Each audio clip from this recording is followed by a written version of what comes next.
बिस्मिल्लाहिर्रहमानिर्रहीम अस्सलाम वालेकुम। मैं हूं अदील वड़ाइच। फैसल वावडा की डिस्क्वालिफिकेशन के केस में बड़ी ही दिलचस्प चीज़ें सामने आई हैं और ऐसी ग्राउंड्स सामने आई हैं जिसकी बुनियाद पर फैसल वावडा की जो डिस्क्वालिफिकेशन है बहैसियत सेनेटर जो या बहैसियत रुकन पार्लियामेंट उन्हें फॉर लाइफ डिस्क्वालीफाई करार दिया गया है।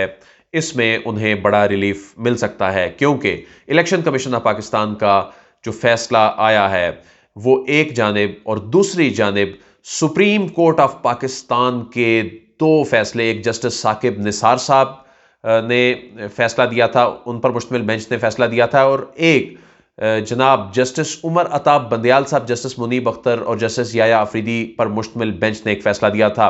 ये फैसले हक में जा रहे हैं साबिक सेनेटर फैसल वावडा के हक में, क्योंकि इन फैसलों की रोशनी में 62(1)(f) का इत्तलाक नहीं होता दोहरी शहरियत के मामले पर। तो फैसल वावडा जो कि जिन्होंने 2018 का इलेक्शन लड़ा, और 2018 का इलेक्शन जब उन्होंने लड़ा तो जून के शुरू में उन्होंने अपने कागजात नामजदगी जब रिटर्निंग अफसर के दफ्तर में फ़ाइल किए और इसके 1-1.5 हफ्ते बाद ये मंजूर हो गए, तो इसके बाद 22 जून को जाकर उनकी जो शहरियत तर्क करने की जो तमाम फॉर्मेलिटीज़ थी वो मुकम्मल हुई। इसका मतलब ये है कि वो फॉर्मेलिटीज़ पहले से ये अमल शुरू हो चुका था, वो अप्लाई पहले से कर चुके थे, लेकिन शहरियत तर्क करने का जो सर्टिफिकेट है वो 22 जून को जाकर अमरीकी जो मुतलका जो महकमा है उसने ये जारी किया। तो इसमें फिर ये कहा गया कि चूंकि ये शहरियत तर्क करने का सर्टिफिकेट कागजात नामजदगी जमा कराने और एक्सेप्ट करने के वक्त तक अमेरिका की जानिब से दिया नहीं गया था, तो इसलिए फैसल वावडा जो हैं वो इसके अहल नहीं हैं आइन के आर्टिकल 63(1)(c) के तहत, जो कि ये कहता है कि अगर कोई शहरी या पाकिस्तानी शहरियत छोड़ दे या दोहरी शहरियत ले ले तो वो फिर मजलिस शूरा का रुकन बनने का अहल नहीं रहता। अच्छा, इसमें यह भी वैसे एक डिबेटेबल बात है कि फैसल वावडा जो हैं उन्होंने शहरियत छोड़ने का अमल जो है वो तो अप्लाई करने का जो अमल है वो तो इससे पहले कर रखा था। उन्होंने अपने जो नाइकॉप हैं और जो नॉर्मल शनाख्ती कार्ड का हसूल है उसके बाद वो अमल भी मुकम्मल कर लिया हुआ था, लेकिन वो तो चूंकि अमेरिका के मुतलका महकमे ने वो अपना एक प्रोसेस करना था और उसके बाद नॉमिनेशन पेपर फाइल करने की जो तारीख है वो आ चुकी थी। तो इसमें मुराद अली शाह केस में भी ऐसा ही कुछ हुआ, जब एक सुप्रीम कोर्ट के बेंच ने इस हवाले से, ये डेट्स के हवाले से जो चीज़ें लिखी वो भी आपको आगे जाकर जब बताऊंगा, तो वो इनके सपोर्ट में जाती हैं, फैसल वावडा की सपोर्ट में जाती हैं इस केस में। लेकिन चूंकि इन्होंने रिज़ाइन कर दिया था मार्च 2021 में MNA की हैसियत से, उसके बाद इन्होंने सेनेट का इलेक्शन लड़ लिया फैसल वावडा ने, तो उसमें शायद इन्हें लग रहा था कि वो डिस्क्वालीफाई हो जाएंगे, तो इसलिए उन्होंने रिज़ाइन कर दिया, जिसको इलेक्शन कमीशन ने कहा कि उनका ये जो तर्ज अमल है ये डाउटफुल था। तो इलेक्शन कमीशन ने कहा है कि जुलाई 2018 से लेकर मार्च 2021 तक जब ये MNA रहे और जब ये मिनिस्टर रहे तो तनख्वाहें और मराद 2 महीने में ये उस वक्त की वापस करेंगे। लेकिन चूंकि इन्होंने एक गलत एक स्टेटमेंट जो है वो दिया रिटर्निंग अफसर को, तो इसलिए ये 62(1)(f) के जुमरे में भी आते हैं, उस एम्बिट में भी आते हैं जो कि सादिक और अमीन होने से मुतल्लिक है। तो इसलिए उन्होंने वो तो नाअहल करार दिया ही, जिसमें उन्हें कहा गया कि तनख्वाहें और मराद वापस करें, लेकिन इन्हें ताहियात भी नाअहल करार दे दिया। अब सवाल यह है, क्या इलेक्शन कमीशन ऑफ पाकिस्तान ऐसा कर सकता था या नहीं कर सकता था? इसमें 2-3 ऐसे अहम केसेस हैं जो कि सपोर्ट करते हैं फैसल वावडा को इस केस में, और मिसाल के तौर पे या फर्ज करें अगर इस केस में फाइनलिटी मिल जाती है फैसल वावडा की डिस्क्वालिफिकेशन फॉर लाइफ के हवाले से, तो उसमें पाकिस्तान पीपल्स पार्टी के अहम लोगों को भी नुकसान होगा, यानी मुराद अली शाह साहब को भी फिर नुकसान होगा।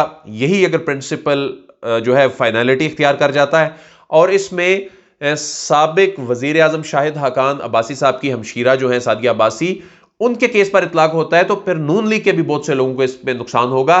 फिर इसमें एक रहमान मलिक केस भी है। जब रहमान मलिक साहब ने अपनी दोहरी शरीयत छोड़ी, उस वक्त वो सेनेटर थे, उसके बाद रिजाइन करने के बाद उन्होंने दोबारा इलेक्शन लड़ा। जब वो सेनेटर बने, इलेक्शन कमीशन ऑफ पाकिस्तान में ये मामला आया, तो उस वक्त हमने इसको रिपोर्ट भी किया था। तो रहमान मलिक साहब उस टेन्योर में डिस्क्वालीफाई हुए जिस दौरान वो दोहरी शरीयत रख रहे थे। उसके बाद जब दोबारा उन्होंने इलेक्शन लड़ा, तो इलेक्शन कमीशन ने यह नहीं कहा था कि वो चूंकि सादिक और अमीन नहीं रहे, तो इसलिए उनका वो वाला टेन्योर भी उन्होंने उसमें डिस्क्वालीफाई नहीं किया था। उनके माजी के टेन्योर में उन्होंने डिस्क्वालीफाई किया था। अच्छा, ये तो था इलेक्शन कमीशन ऑफ पाकिस्तान का फैसला जो रहमान मलिक साहब के हवाले से मैंने आपको बताया है। लेकिन जस्टिस साकिब निसार साहब ने एक फैसला सुनाया था, उन पर मुश्तमिल बेंच ने 2018 में। यह सादिया अब्बासी और हारून अख्तर केस था, जब इनकी दोहरी शहरियत से मुतल्लिक 17 अक्टूबर 2018 को ये सुप्रीम कोर्ट ऑफ पाकिस्तान ने इनको दोहरी शहरियत वाले मामले पर डिस्क्वालीफाई करार दिया था। उस पे इन्हें फॉर लाइफ डिस्क्वालीफाई नहीं किया गया था। सुप्रीम कोर्ट ऑफ पाकिस्तान सबसे बड़ा फोरम, जब उन्होंने इन्हें फॉर लाइफ डिस्क्वालीफाई नहीं किया, ताहयात नाअहल नहीं किया, तो उसके बाद जो सादिया अब्बासी हैं वो मार्च 2021 में दोबारा सेनेटर बन के इस वक्त भी वो सेनेटर हैं। एक तो ये केस जो है वो सपोर्ट करता है फैसल वावडा को। दूसरा एक और अहम केस जो है, honourable chief justice of Pakistan जनाब जस्टिस उमर अता बंदियाल साहब, और उस बेंच में शामिल थे जस्टिस मुनीब अख्तर साहब और जस्टिस याया अफरीदी साहब। इस केस में ये मुराद अली शाह साहब से मुतल्लिक केस है, और इसमें 23 जनवरी 2019 को अदालत ने करार दिया था कि मुराद अली शाह ताहियात नाअहल नहीं हैं। ये भी दोहरी शरीयत का केस था, और इसमें भी अदालत ने यह करार दिया कि मुराद अली शाह जो हैं वो दोहरी शरीयत वाले मामले पर ताहियात नाअहल नहीं हैं, और वो 2018 का इलेक्शन लड़ने के अहल थे। और इसमें यह भी कहा गया कि जस्टिस बंदियाल साहब ने उन्होंने लिखा कि मुराद अली शाह ने 29 सितंबर 2012 को शहरियत तर्क करने के लिए अप्लाई किया था, और 18 जुलाई 2013 को कैनेडियन अथॉरिटीज ने सर्टिफिकेट जारी किया था। यानी अप्लाई करने से लेकर सर्टिफिकेट जारी होने तक का जो प्रोसेस होता है उसमें ज़ाहिर वक्त लगता है। लेकिन रिटर्निंग अफसर ने अपने ऑर्डर में नहीं लिखा कि मुराद अली शाह ने कौन सा गलत काम किया, इसलिए इस पर 62(1)(f) का इतलाक नहीं होता।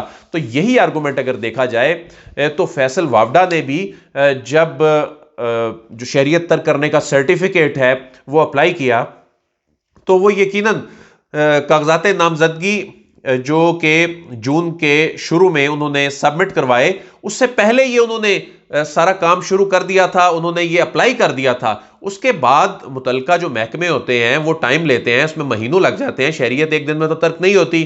तो उन्होंने, अगर इसको देखा जाए, इसके स्पिरिट को देखा जाए, तो उन्होंने यूं गलत बयानी से तो काम नहीं लिया, उन्होंने तो अपनी तरफ से शरीयत तर्क कर दी। वो सर्टिफिकेट आने में टाइम लगा, वो सर्टिफिकेट जब कागजात नामजदगी मंजूर हो गए उसके चंद दिन बाद आ गया। तो इसमें किसी को यह कहना कि वो सादिक और अमीन ही नहीं रहा, तो ये एक बहुत बड़ा सवाल है। और उसमें ये आर्गूमेंट जो है, या ये फैसले का ये हिस्सा फैसल वावडा को सपोर्ट करता है, जो सुप्रीम कोर्ट ऑफ पाकिस्तान में जो वो दरख्वास्त दायर करके इस बुनियाद पे ये माहिरीन कह रहे हैं कि बड़ा रिलीफ फैसल वावडा हासिल करने में इन ग्राउंड्स पर, इन फैसलों की बुनियाद पर वो हासिल कर सकते हैं। और इसमें अदालतें ये कह चुकी हैं, और इसमें सिंध हाई कोर्ट का भी एक फैसला है, और उसमें यह कहा जा चुका है कि 62(1)(f) के मामले पर इलेक्शन कमीशन जो है वो अदालत नहीं है। तो जो 62(1)(f) का मामला है, ये कोर्ट ऑफ लॉ में चीज डिसाइड होती है, और उसके बाद कोर्ट ऑफ लॉ डिक्लेयर करती है कि फलां शख्स सादिक और अमीन है या नहीं। और इसमें इलेक्शन कमीशन ऑफ पाकिस्तान ने 63(1)(c) के मामले पर 62(1)(f) भी लगाकर ताहियात नाअहल जो कर दिया है। इसमें यह कहा जा रहा है कि सुप्रीम कोर्ट के वो फैसले सपोर्ट करते हैं फैसल वावडा के केस में उन्हें। लेकिन उस जो मुराद अली शाह का जो केस है, जिसमें मुराद अली शाह को रिलीफ मिला था जनवरी 2019 में, उसी केस पर फिर एक नजरसानी दरख्वास्त दायर की गई जो इस वक्त जेर समात है सुप्रीम कोर्ट ऑफ पाकिस्तान में। और इसमें जस्टिस उमर बंदयाल साहब और जस्टिस मंसूर अली शाह साहब और जस्टिस काजी मोहम्मद अमीन साहब ने इसी नजरसानी केस में फ्रीकैन से राय मांग रखी है कि अदालत की मुआवनत करें कि दोहरी शरीयत का मामला ताहियात नाहली के जुमरे में आता है या नहीं आता। यह भी पूछ रखा है कि इस सवाल का भी जवाब दें कि एक नाहल होने वाला शख्स अगर शहरियत तर्क करने का सर्टिफिकेट दे दे तो क्या वो इलेक्शन लड़ सकता है। अब इस मामले पे एक जानिब पाकिस्तान पीपल्स पार्टी इस फैसल वावडा केस को तो अपनी फतह करार दे रही है और उसमें बिलावल साहब ने ट्वीट भी किया अपनी टीम की विक्ट्री के हवाले से, लेकिन यहां पर पाकिस्तान पीपल्स पार्टी एक मुख्तलिफ पॉइंट ऑफ व्यू रखती है।